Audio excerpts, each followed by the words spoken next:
El artículo 341 del Código de Procedimiento Civil indica cuáles son los medios de prueba en particular.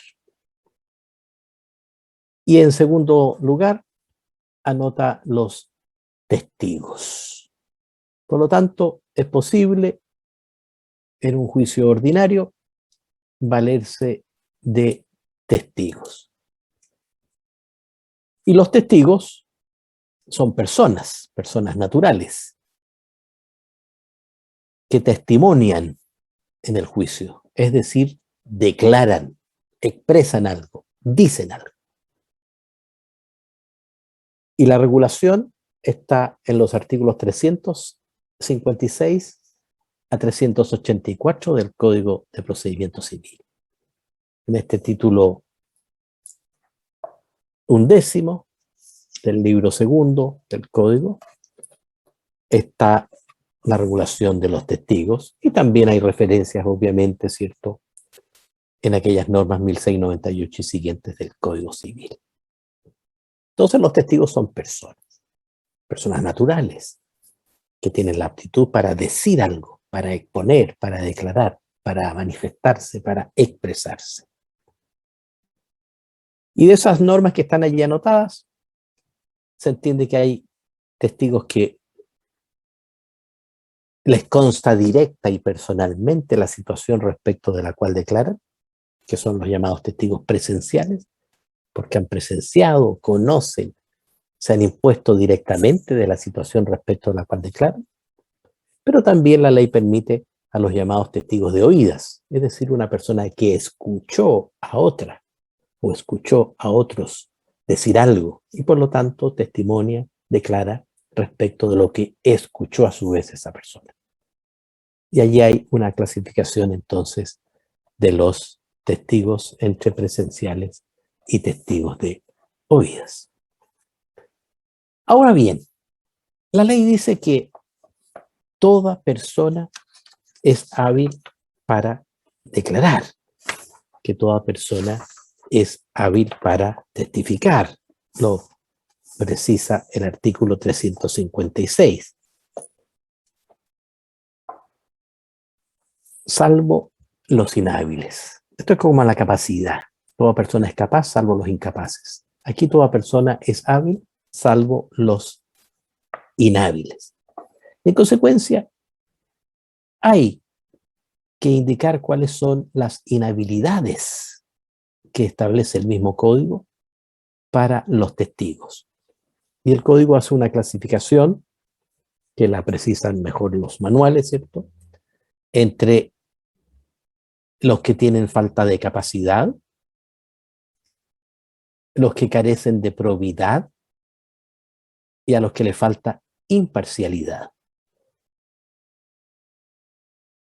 Los incapaces están en el artículo 357, números 1 a 5, a los que carecen de probidad en el mismo artículo de los números 6 a 9, y los testigos que según la ley carecen de imparcialidad están en el artículo 358.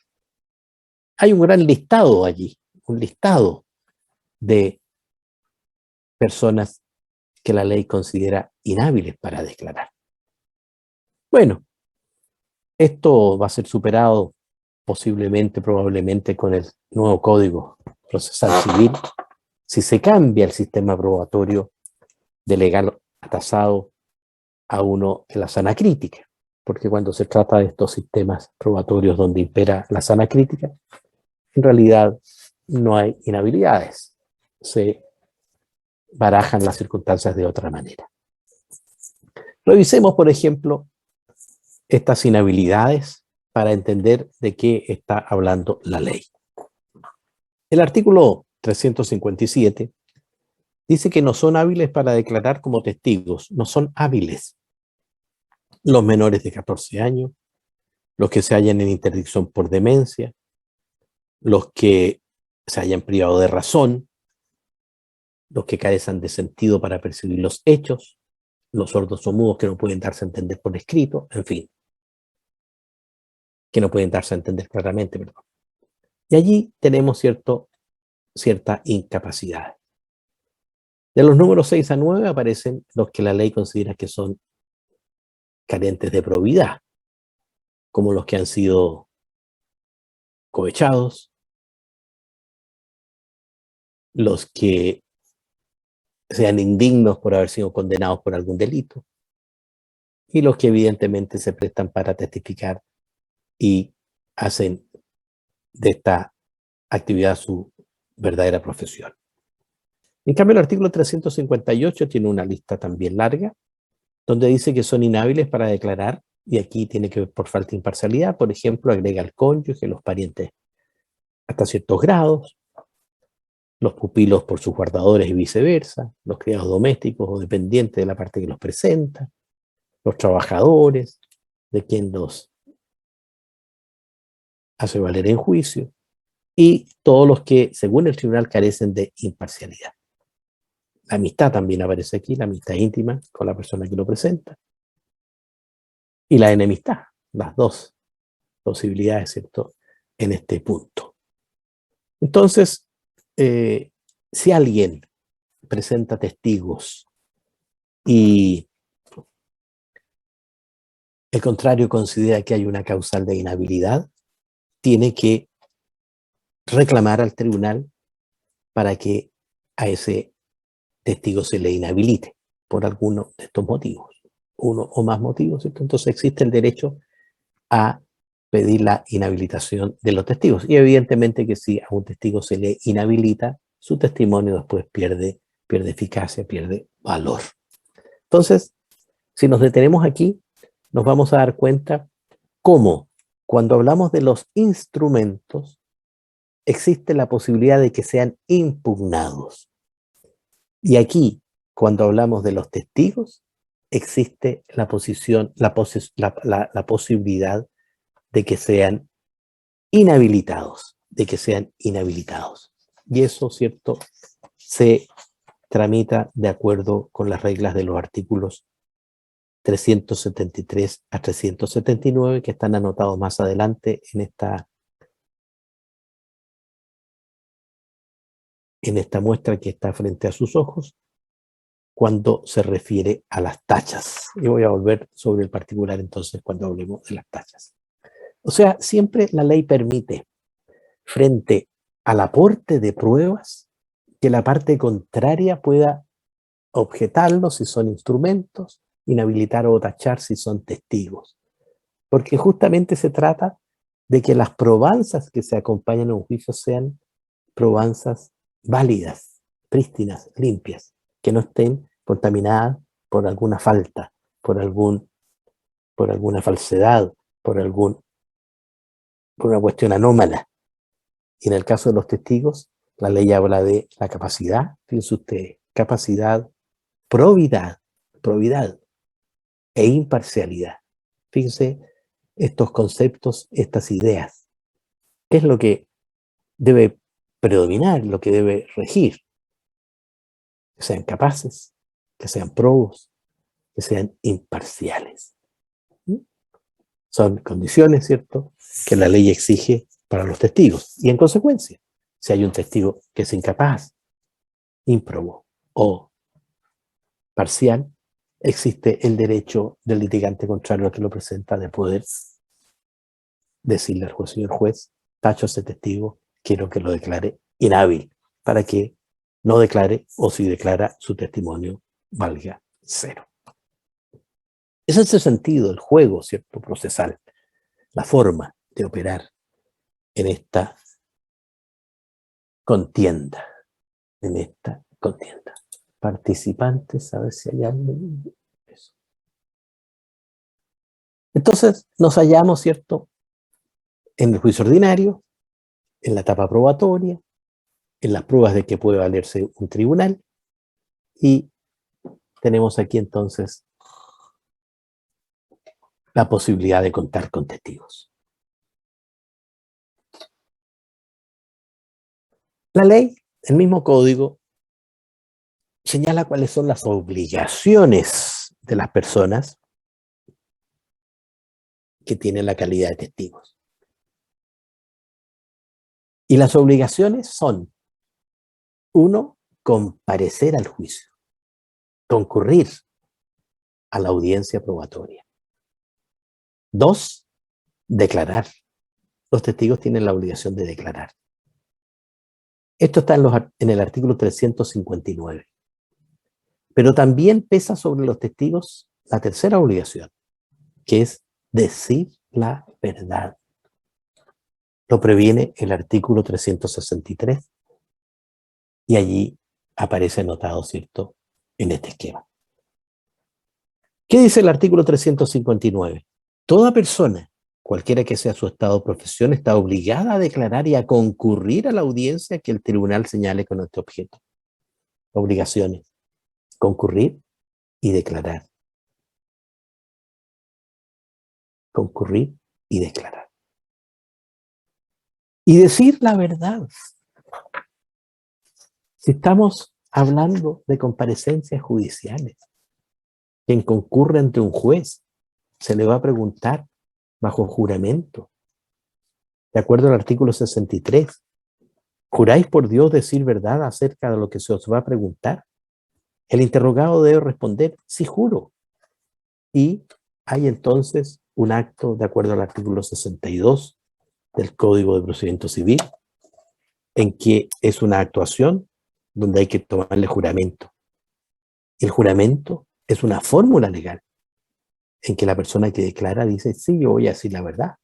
Y por lo tanto, si no la dice y se descubre que mintió, puede ser objeto entonces de una persecución penal por faltar a la verdad. Es decir, podría hacerse acreedor también a un delito, podría constituir un delito. El código exime a algunas personas de comparecer y exime a otras de declarar. Esas son las excepciones. No están obligados a declarar, por ejemplo, los abogados o los clérigos, los médicos, sobre los hechos que han conocido confidencialmente. Piense usted aquí el derecho del abogado a mantener en reserva, en secreto, las informaciones que le entreguen sus clientes. Es importante, por ejemplo. Allí están exentos del deber de declarar. Y algunos tienen la posibilidad de no concurrir al tribunal y entonces va a ser la prueba en su domicilio o en el lugar que fije. Por ejemplo, el presidente de la República, ministros de Estado, senadores y diputados, en fin, hay una lista aquí, en el artículo 361, de personas que no están obligadas a ir al juzgado a declarar, pero sí en el lugar que fijen o en su domicilio. Entonces, esto es lo que ustedes tienen que tener en cuenta cuando estén en un juicio, porque ustedes van a ser abogados del demandante o del demandado. Recuerden que no pueden ser abogados al mismo tiempo del demandante y del demandado. Eso también constituye una infracción gravísima. No se puede ser abogado del demandante y del demandado al mismo tiempo en la misma causa. O se es de uno o se es de otro. Lo otro es incompatible absoluto y también causal de ilicitud. Entonces hay que entender, cuando una persona tiene un juicio, los contrata como abogado, usted les va a preguntar si tienen testigos que puedan llevar al juicio para acreditar los hechos. Los testigos declaran sobre hechos, sobre cuestiones fácticas, sobre circunstancias, que son las que están en pugna, las que el juez ha determinado en la resolución que recibe la causa prueba. Y por lo tanto, le tienen que preguntar a su cliente: oiga, ¿tiene usted testigos, personas que conozcan sobre los hechos y que puedan venir al tribunal a declarar? Y evidentemente, si la respuesta es afirmativa, entonces tienen que tomar nota ustedes de los datos, del nombre, apellido, domicilio, profesión o oficio de esa persona para poder incluirla, ¿cierto?, en la nómina de testigos. Y aquí tenemos entonces que volver al artículo 320 del Código de Procedimiento Civil. El artículo 320. Fíjense ustedes, se los advertí yo cuando hablamos de la resolución que recibe la causa prueba. La posibilidad de modificar la resolución que recibe la causa prueba. Y ahí les advertí algo en relación con los testigos, que es justamente lo que establece el artículo 320 y que es fundamental tener en consideración. Voy a ver si hay algún alumno en espera. Participantes. No hay nadie en espera. Ya. ¿De qué se trata este deber que pesa sobre el abogado, ¿cierto?, del demandante y del demandado, que es muchas veces preguntado en las pruebas o exámenes? Dice el artículo 320 que desde que se notifica la resolución que recibe la causa de prueba, cada parte que quiera rendir prueba de testigos tiene que presentar una minuta de los puntos sobre lo que quiere, ¿cierto?, que declare el testigo. O bien, bastará decir que va a declarar sobre los puntos fijados por el juez. Pero además debe acompañar una nómina de los testigos, una nómina, una lista de sus testigos, con expresión de nombre, apellidos, domicilio, profesión, oficio. Entonces, esta es una obligación fundamental para el litigante que quiere valerse de testigos en el juicio. Tiene que presentar la minuta con los puntos o referirse a los puntos que fijó el juez. Normalmente los abogados incluyen otros puntos, ¿cierto?, para que los testigos depongan o declaren sobre aquello. Y hay que individualizar a los testigos. Y esto tiene que ser dentro de quinto día, pues. Dentro de quinto día desde que se notifica la resolución que recibe la causa de prueba. ¿Mm? Si hay reposición, evidentemente el plazo es hasta que se resuelva la última reposición, en fin. Pero es un requisito fundamental. Y esto entonces posibilita al litigante contrario saber que su contendiente, su contraparte, tiene testigos que los está individualizando y que los quiere llevar al juicio.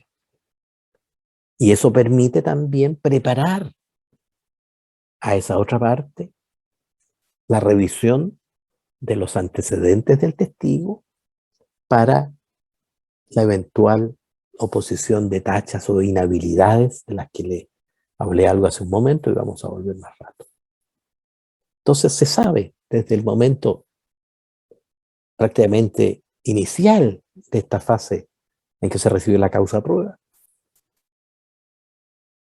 cuáles y cuántos son los testigos del litigante contrario. Y así lo dice la ley, ¿cierto?, en el artículo 320. Es el juez el que, en la resolución que recibe la causa a prueba, normalmente la práctica lo hace así, o bien cuando se presenta esta nómina, con la lista de los testigos y la minuta, en que va a determinar la o las audiencias dentro del término probatorio en la que recibirá, en la que va a recibir la prueba de los testigos. Es decir, para que los testigos declaren, es necesario que hayan testigos presentados en esta minuta, en esta lista, con la minuta y con la lista. Y que haya una resolución del juez que diga cuándo, dentro del término probatorio, va a ser esa audiencia. Y por práctica judicial, si ustedes ven los expedientes, se van a dar cuenta que normalmente los jueces dicen: la prueba testimonial se recibirá en las 2 últimas audiencias del probatorio, a las 9 de la mañana, o a las 10, o a las 10:15, o a las 11:45, en fin. El juez tiene que fijar día y hora. Y ustedes van a empezar, ¿cierto?, a entender qué significa fijar día y hora para la prueba testimonial. Y eso, repito, lo fija el juez en la resolución que recibe la causa a prueba, o bien en una resolución separada, cuando ya los litigantes han presentado su lista dentro de los 5 días desde que se notifica la resolución que recibe la causa a prueba. Entonces aquí va quedando claramente armado el panorama. Se recibe la causa prueba, se notifica a las partes, se presenta la minuta de los puntos de prueba, la lista de los testigos, la nómina de testigos, y el juez dice, muy bien, los 2 últimos días probatorios, o los 3, o cualquier día, en fin, o tales o cuales días, recibiré la prueba de los testigos. En consecuencia, ahí queda armado, ¿cierto?, el panorama, según estos artículos que están anotados allí frente a sus ojos. Ese es el sentido de la oportunidad. En tanto que el artículo 372 dice que se admitirán a declarar solamente, fíjense ustedes lo que dice, solamente hasta 6 testigos por cada parte sobre cada uno de los hechos que deban acreditarse. 6 testigos sobre cada hecho, es decir, sobre cada punto. Solamente, dice, pero esto es mucho, 6 testigos por cada punto es bastante. Lo corriente en los juicios que uno ve listas de 4 o 6 testigos en total por cada litigante. ¿Mm? No, no es que lleve 6 testigos, ¿cierto?, por cada punto.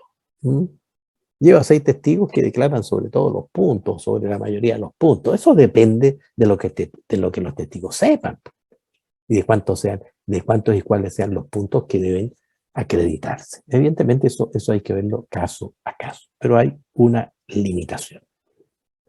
Y aquí, ¿cierto?, el artículo 372 refrenda lo que yo les venía señalando. Solo se examinarán testigos que figuren en la nómina que se refiere al inciso final del artículo 320. Podrá con todo el tribunal admitir otros testigos en casos muy calificados y jurando la parte que no tuvo conocimiento de ellos al tiempo de formar la nómina de que trata el inciso anterior. Esta es una excepción muy calificada, pocas veces se ve. Tendría que demostrarse que no se tenía conocimiento de un testigo por A, B o C, y evidentemente que esa petición va a dar lugar a un incidente. Y como les dije yo alguna vez, a medida que avancemos en la materia, van apareciendo N o X o muchos incidentes respecto de distintas situaciones. Y aquí podría darse otra incidencia, en el caso que un litigante quiera presentar ante el tribunal a un testigo que no incluyó en la nómina del artículo 320. Pero son situaciones muy calificadas que el juez tiene que ver y que tiene que tramitar como incidente, porque evidentemente altera el orden y altera, ¿cierto?, los deberes que deben cumplirse por demandante y demandado para poder valerse de sus testigos. Entonces, entiendan ustedes este modus operandi, porque ustedes van a ser ejecutores, ¿cierto? Van a actuar en los juicios, van a necesitar tener testigos y van a tener que saber, ¿y qué hago con los testigos? ¿A dónde los llevo? ¿Los llevo a una notaría? ¿Los presento al tribunal cualquier día? ¿Le saco una declaración en mi oficina de abogado, la escribo y se la mando por internet a la carpeta virtual? No, los testigos, por regla general, ¿cierto?, tienen que concurrir al tribunal. Tienen que estar previamente identificados en la lista oportuna que debe adjuntarse al proceso, al expediente.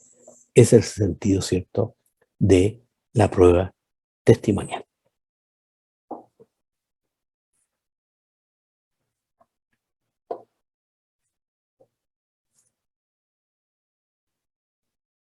¿Hay alguna pregunta?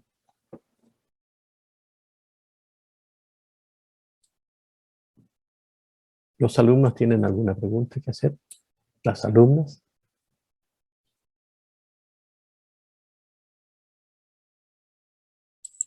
En el chat. No, profesor. Ah, ya, bien.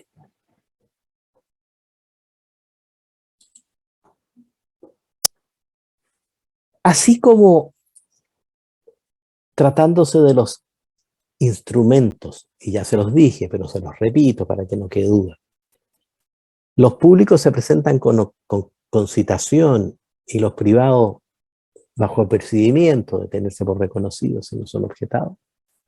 Existe la posibilidad de objetar los documentos y que si se objeta un documento público, es quien lo objeta el que tiene que demostrar cuál es la anomalía de que está dotado ese instrumento por falsedad, por falsificación, por adulteración, por falta de exigencias legales, y tratándose de los instrumentos privados, como se los dije en la clase pasada, cuando se objeta, es quien acompaña ese documento el que tiene que demostrar su autenticidad, su calidad de documento privado atribuible a un determinado suscriptor.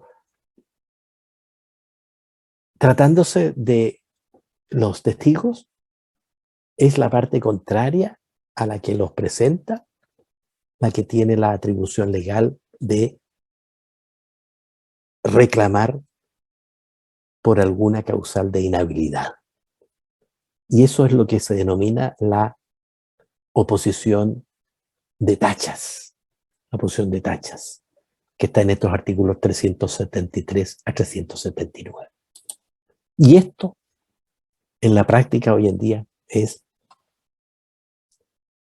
casi pasado de moda desde mi punto de vista. Y de repente es una cuestión intrascendente, una pérdida de tiempo, cómo se maneja en la práctica esta cuestión. Yo soy absolutamente partidario hoy en día, ¿cierto?, de la apreciación de la prueba de acuerdo a la sana crítica y por lo tanto de la eliminación de todas estas cuestiones incidentales, para que sea el juez con sus facultades frente a una prueba libre, frente a la libertad de prueba, ¿cierto?, como es la sana crítica, con su gran margen de la lógica, las máximas de experiencia y los conocimientos científicamente afianzados, la que rija. Pero eso no rige hoy en día, ¿cierto?, en esta materia, de acuerdo al Código de Procedimiento Civil. Por lo tanto, todo litigante tiene derecho a tachar a los testigos contrarios. Y esto tiene que hacerse en la audiencia donde han sido convocados los testigos. Llega el momento de la audiencia, el día y la hora, y por lo tanto se le va a tomar juramento a los testigos. Se le toma juramento a los testigos de acuerdo con la norma que ya les cité, ¿cierto?, hace un rato, en relación con las actuaciones judiciales, el artículo 62, ¿cierto?, que habla de las actuaciones con juramento. Y el litigante tiene derecho entonces a deducir tachas, a oponer tachas a los testigos antes de que declaren. Las tachas deben ser planteadas antes de que declaren. Y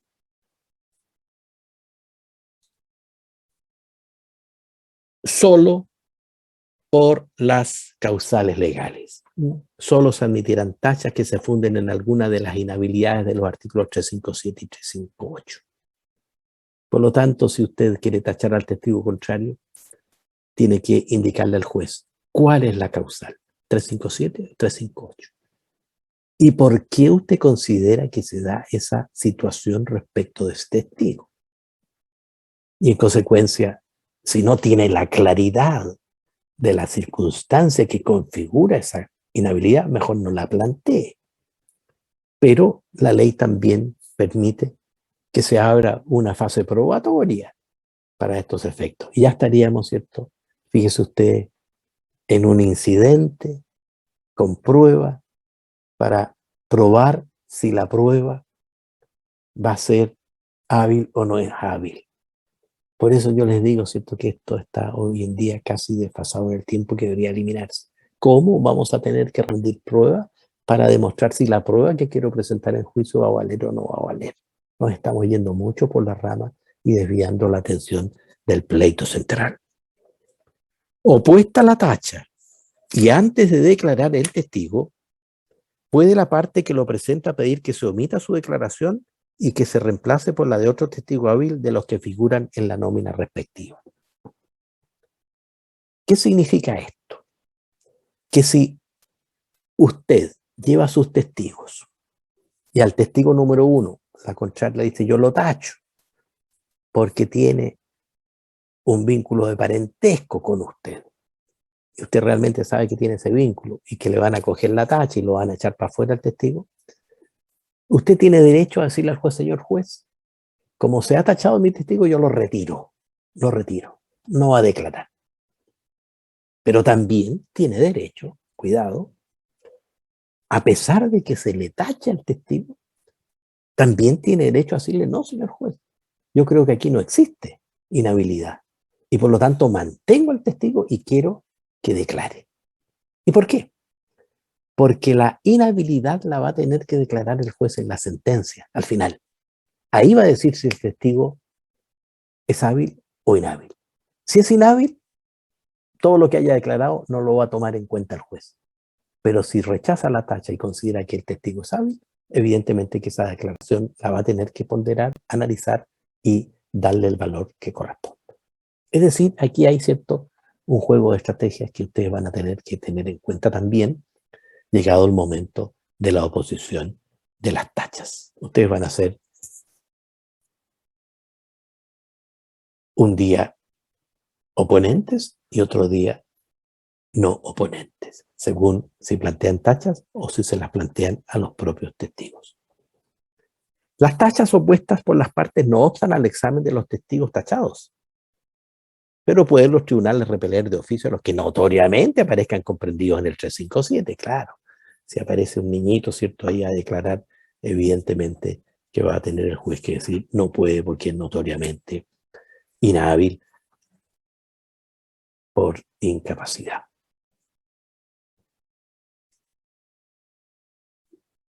Pocas veces he visto yo en los juicios que se reciban las tachas a prueba, porque como le dije recién, es un poquito exagerado entrar a una etapa probatoria para demostrar si concurren o no las tachas. Pero esto no significa que no pueda darse.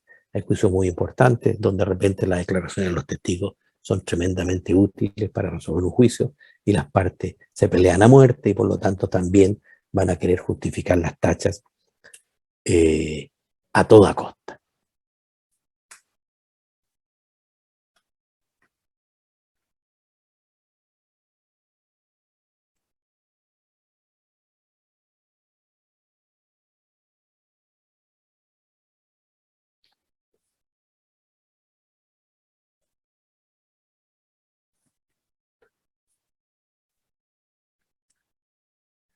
Entonces, esto es lo medular, ¿cierto?, que hay que tener en consideración respecto de la prueba de testigos en cuanto a la forma de operar, qué es lo que ustedes tienen que hacer como abogados, como procuradores, cuando llegue el momento de contar con testigos propios o tener al frente testigos de la otra parte que se han incorporado a la nómina, han sido citados o convocados al juicio, han llegado a la audiencia, han prestado declaración, existe la posibilidad de tacharlos, las discusiones sobre el particular y, en definitiva, ¿cierto?, se les tiene que tomar declaración en presencia del juez y sus declaraciones deben quedar por escrito.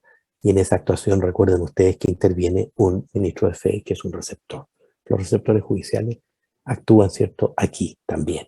Es otra de las funciones que le compete de acuerdo con Código Orgánico, ¿cierto?, a los receptores judiciales.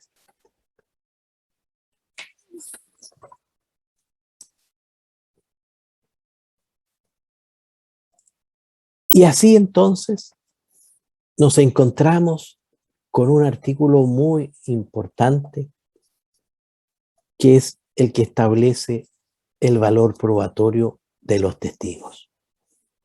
Usted tiene testigos, la otra parte tiene testigos, el juez tiene que analizarlo y tiene que darles un valor. Y como estamos con las reglas del Código de Procedimiento Civil, las reglas generales que nos hablan de la apreciación de la prueba legal o tasada, aquí está la respuesta prístina, ¿cierto?, precisa, de la tasación, de la valoración que hace el propio código, la propia ley, de la prueba de testigos. Entonces, los invito, ¿cierto?, a revisar este artículo 384 para entender, ¿cierto?, su filosofía, su predicamento, lo que significa y cómo es la regla más fina, más clara de lo que es la prueba legal o tasada.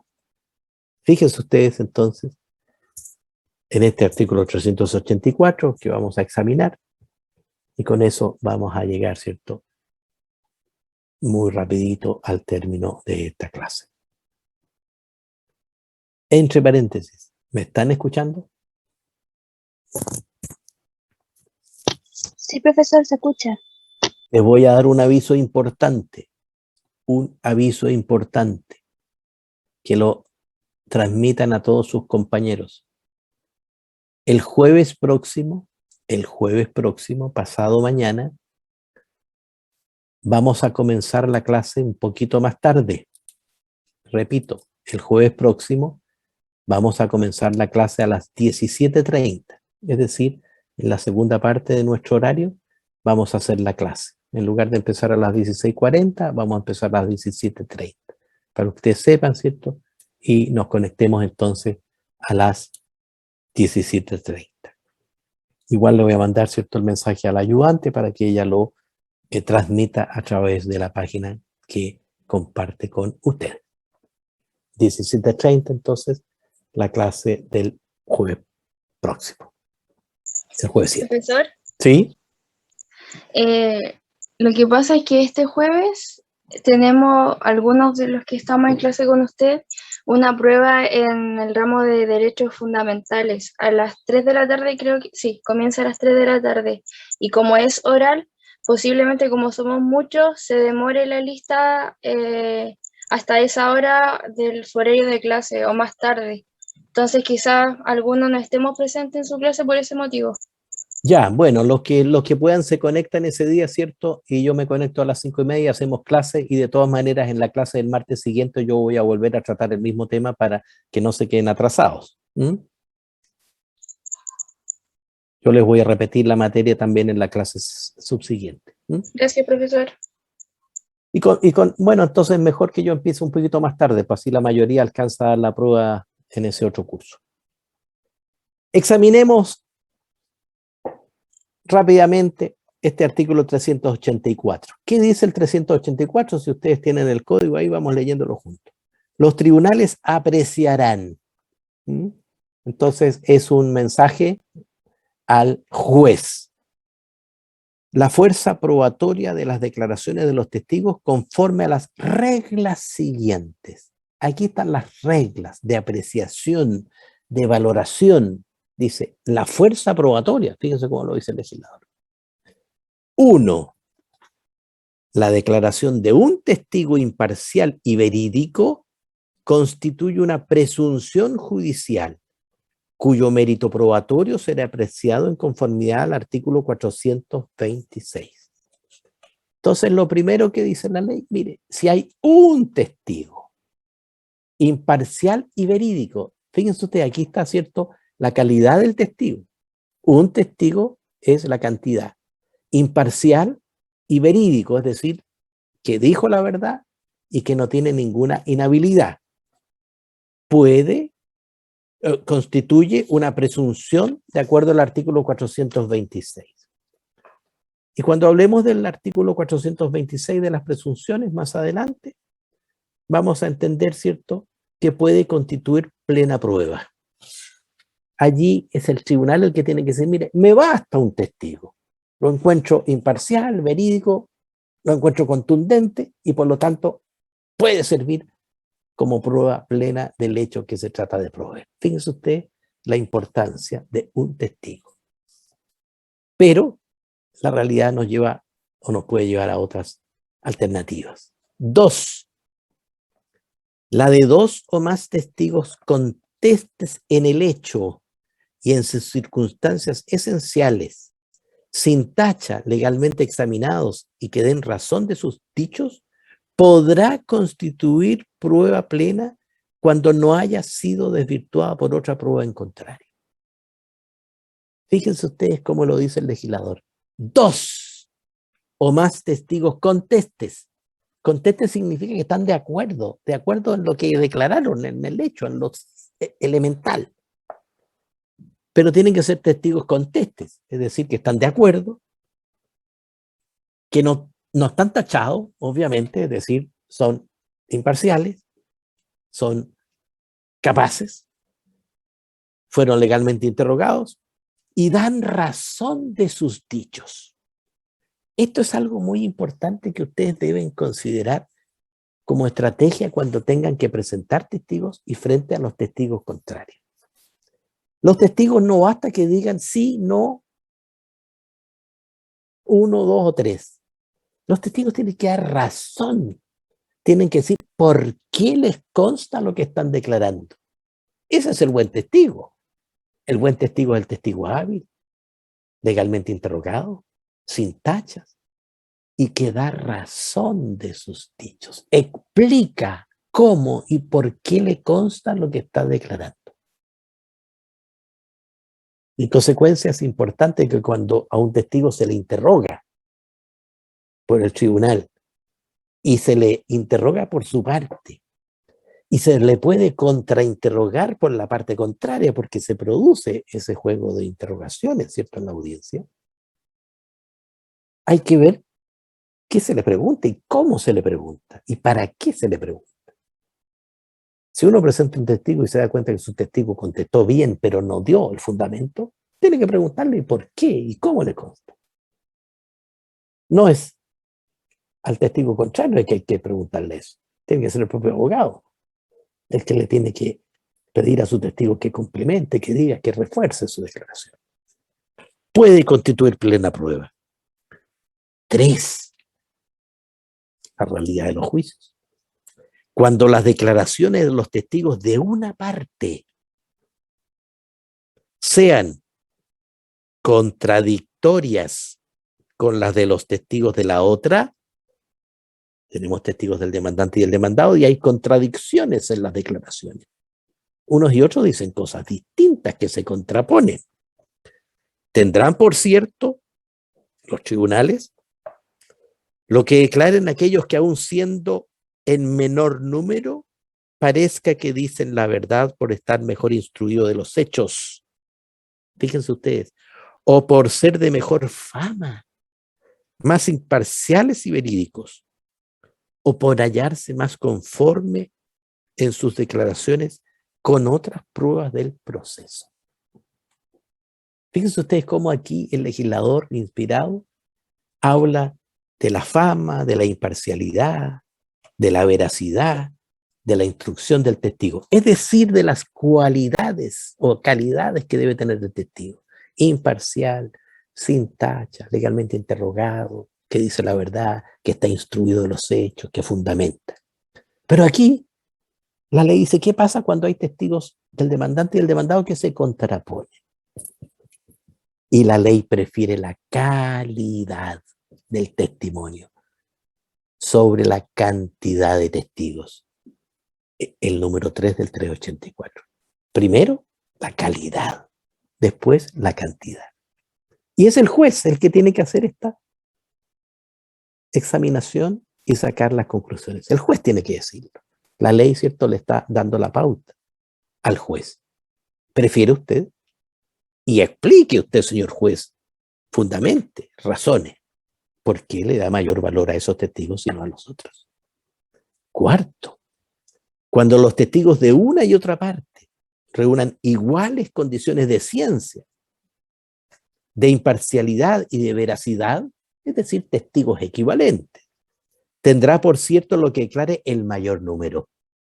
Aquí, ¿cierto?, en el número 4, el artículo 384 prefiere la cantidad de testigos por sobre la calidad, pero cuando los testigos de uno y otro son iguales, equivalentes, semejantes, o sea, son tan parejos los testigos de uno y otro que la ley dice, bueno, ¿para dónde inclino la balanza?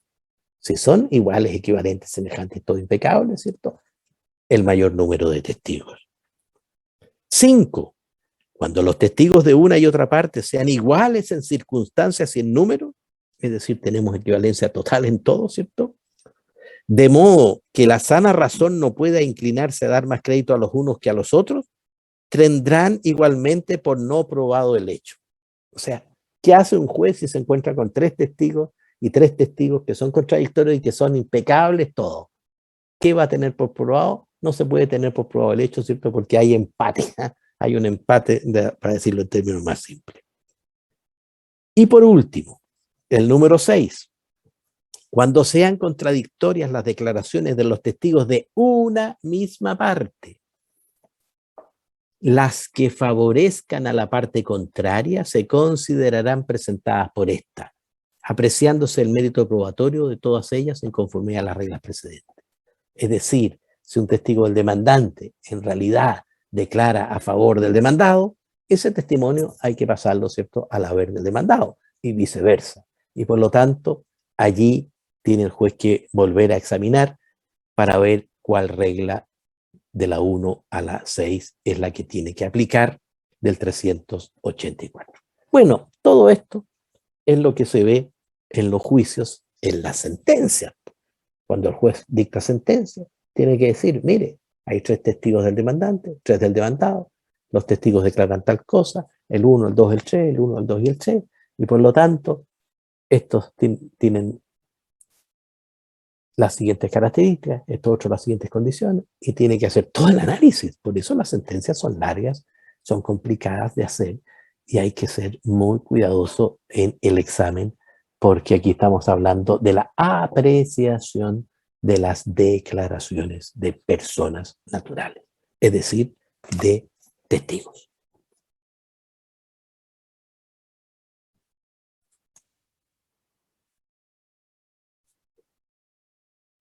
Cuando terminemos el análisis de los medios probatorios en las próximas clases, necesariamente tenemos que hacer el análisis comparativo de todas las pruebas que puede haber en un juicio. Porque usted puede tener testigos impecables que declaran A, B o C, pero eso también va a haber que apreciarlo comparativamente con las otras pruebas. Podrán haber documentos, podrá haber una confesión, podrá haber un informe de peritos, tal vez una inspección personal del tribunal. Y por consiguiente, puede usted tener muy buenos testigos, pero todo eso, llegado al final del juicio, va a haber que analizarlo a la luz de las distintas probanzas que se hayan acompañado al juicio. Recuerden siempre, ¿cierto?, este símbolo de la justicia que es la balanza. Aquí las pruebas del demandante, aquí las pruebas del demandado. El juez al medio, ¿cierto?, sosteniendo la balanza, tiene que pesar. ¿Qué pesa más? ¿Los testigos de acá o los de acá? Ah, pero hay instrumento. Ah, hay una confesión. Pero hay una inspección del juez. ¿Y las presunciones? ¿Qué hacemos con las presunciones? Pesemos. Y se pesan las pruebas para tomar la decisión. Se acoge la demanda, se rechaza la demanda. Ese es el sentido de esto. Ese es el sentido.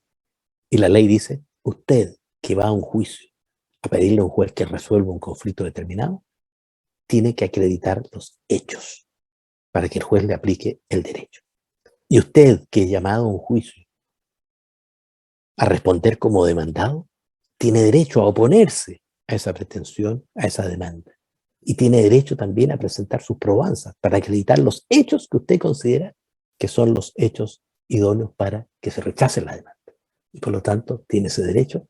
Y aquí está entonces el juego de lo que es un litigio, una litis, un juicio. Porque hay una controversia jurídica, la ley le dice, vayan donde un juez, y el juez necesita prueba para poder resolver. Y ese es el sentido, ¿cierto?, de los que estamos aquí, de lo que estamos aquí examinando. Hay preguntas